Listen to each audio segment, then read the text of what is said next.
another space. And I'll give you an example. With this commission that I just did, I was able to buy what I have long wanted, was a printer, a large format printer. Those things are very expensive and I couldn't afford one. And the way my money is in and out, if you work for yourself, some days you have money, some days you don't. So if you're gonna, and that's all I do. I tell people I do nothing but make things.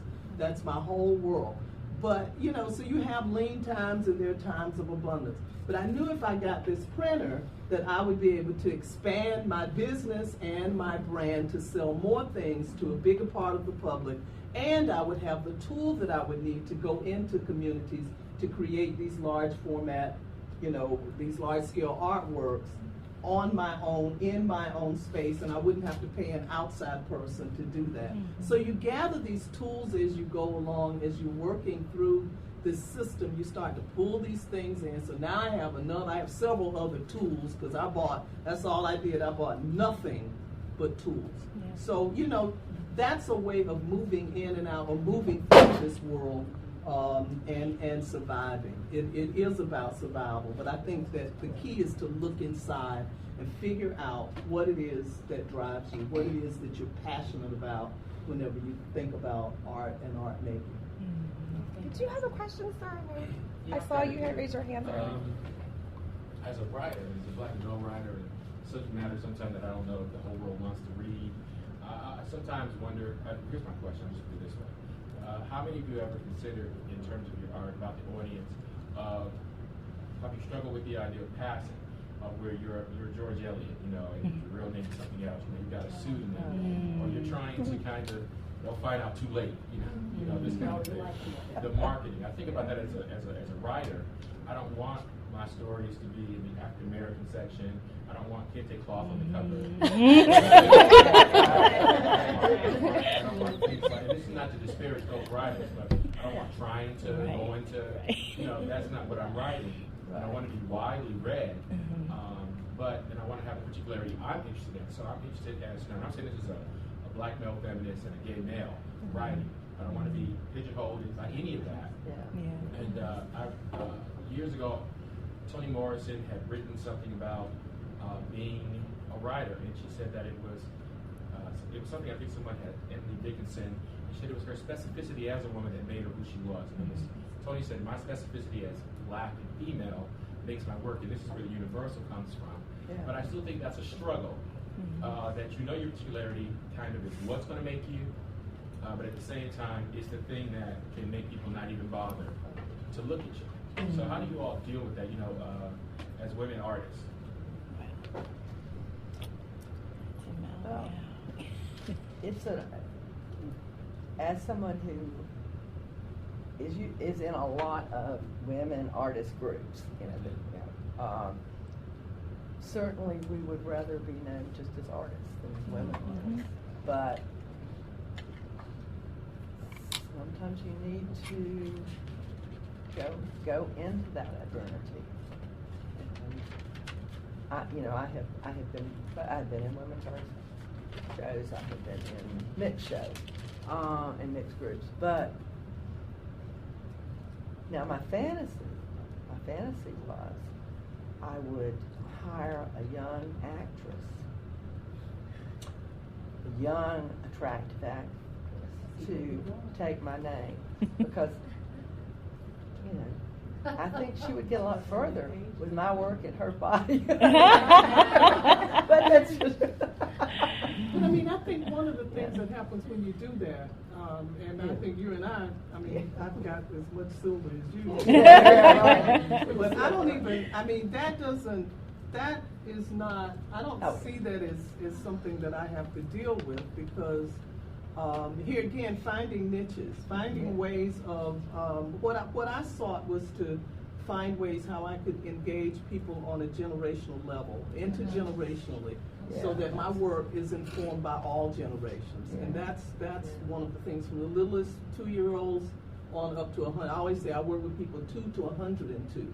because I just felt like, here again, this whole age problem was something that, you know, needs to be set over to the, you know, I need to set that aside, because I can't do what I need to do if I'm thinking about people looking at the silver in my hair. That to me is empowerment. You know, my silver hair is empowering to me. It speaks that I have been on this planet for a very long time, and I have learned a lot. And I respect it for that, you know, and I carry myself with that.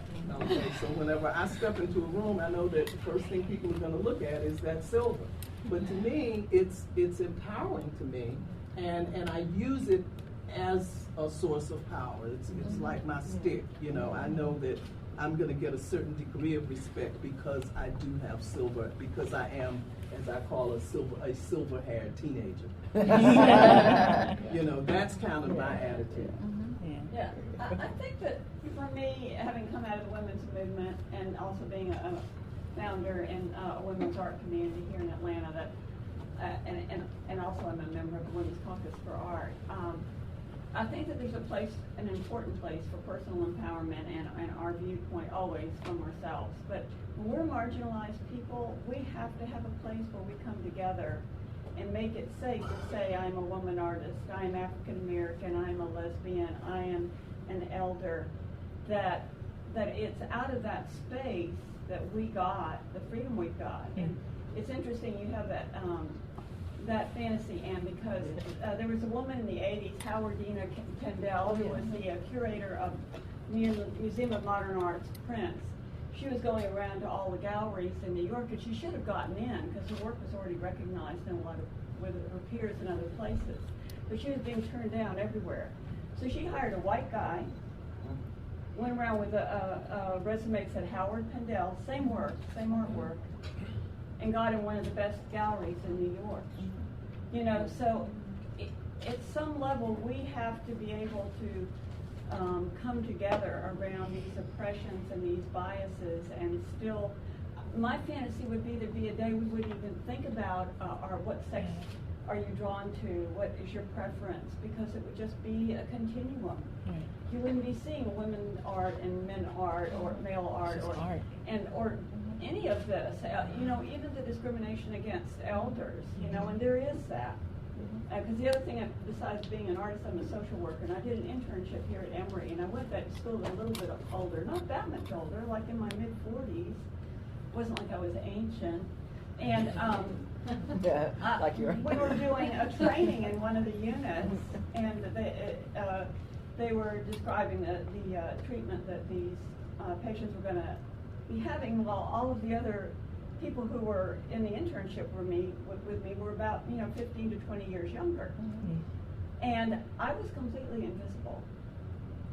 And that was, so this does exist. It's important to do both, to acknowledge the bias and also to individually empower ourselves so that our attitude comes from the space that you're coming from.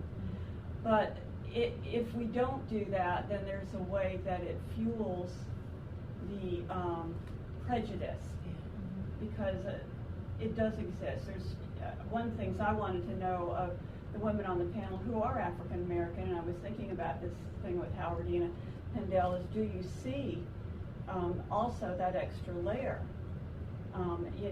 Especially in the context of where you are. If you're in a dominantly white situation, are you seeing that discrimination or feeling it in your bones?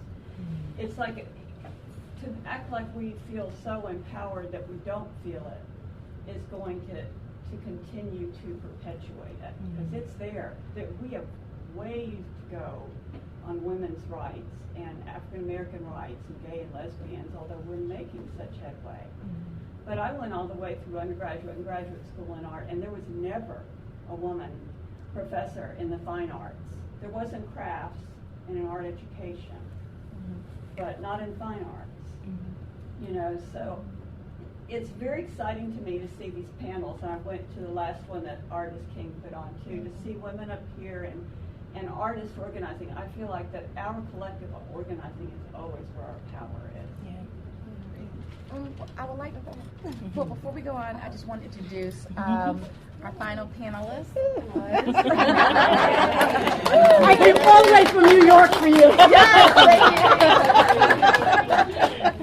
And then I'm gonna let Jan answer the question, and then we're gonna let you tell everybody about your work. Okay. Sure. So, My response is, answers both your questions, sir, and the question of, what about the Atlanta market, what the Atlanta market can do. I was living in LA for 6 years because, after graduating from Magna Cum Laude, I was like, what's out there? And people were like, get out in the world, Jan. I was so set on going to New York, and then I found LA and fell in love with the nude beach. So I've moved to LA. LA is my thing. I'm going. So coming back to LA, because my parents are getting, fragile, and coming back to Atlanta, I was like, oh my gosh, I'm stuck in Atlanta. What is here for me? Because I was thinking it was the Atlanta that I left as, but not knowing that there's all this new stuff going on. And so I came up with the idea of, well, how do I take my art career global from Atlanta? How do I do that? So when you ask yourself that question, then you start getting answers. I was like, I got the internet, I got this, and so I was just really, there's a book called Guerrilla Marketing where I love that book. And reading it, his philosophy was you don't need to go chasing after people. You need to spend your time focused on attracting people by being interesting. And that really is a big deal because, as a woman, we already know that like your entrance into that art world is like this big.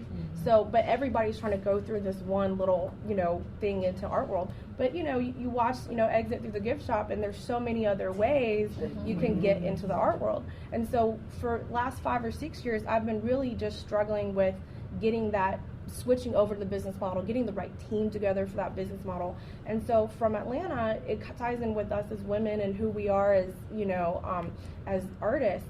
And so I really would just recommend that, accept who you are, accept what you are, and then flaunt it, And so I was figuring out with my manager, I said, I'm just so many different types of things that, it's hard to categorize me in. And we were looking at like branding and stuff for me, and she was like, well, Jan, you're everywhere, and it's okay to just be everything that really resonates with you. And so that's what I would really think about is, you think about your tribe. As a business, you're here for your tribe, and I heard somewhere that, with anything, 1/3 of the people are going to like you no matter what you do. 1/3 of the people are not going to like you no matter what you do. And the other 1/3 just don't care about what you do. And keeping an eye on you. They're like neutral. So the only people I really care about are the people that are going to, like me no matter what I do. Those are my fans. Those are my, my life. Those are people that I talk to and I'm really, supported by. And so that's the only people I pay attention to. If you're a hater, if you don't like me no matter what I do, great, go find somebody else. This is not the right tribe. We're not the right fit. So I'm only paying attention to those people that I really, can resonate with and, learn by and learn from. And so I really feel like if you just really look at who you are and what's special about you and unique about you, and go out there and flaunt it and do it on a mass global scale from ATL. And that's kind of where I was trying to go with that. I'm not trying to say that there aren't issues with women in the arts. That has been since I've been in the arts, and I guess that was since I was maybe 14, 15. There's always, that's going to be there. And like you say, you surround yourself with people that basically are going to be supportive of you. And I think that's what I've done throughout my career and have dealt with mostly women's issues in my work. I mean, that's the whole thing. It becomes, the work becomes the advocate. The work becomes the activism, in other words. So I don't have to, I don't ever sit back and go, oh, maybe I shouldn't do this because I'm a woman, or maybe I should think twice about it because I'm 60. It doesn't occur to me. I am the type of person, I just took a personality test today.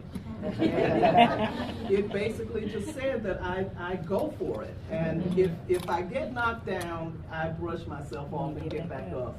And I go for it again. So I think that's what I'm trying to say. And like you said, there are a lot of ways to enter and exit the gift shop. It doesn't have to be through a masculine model. It can very much be through a feminine model. And I think that that's the thing, is to try to, what are the feminine models that are out there that we can tap into to move the work forward. So that's my thing. And I've found a number of ways to to do that. And so I guess to just sum up the question is I would really focus on being unique. Really tapping into what do you stand for, because you don't want to look at what's happening out there and then do something that's out there that's not authentic to who you are.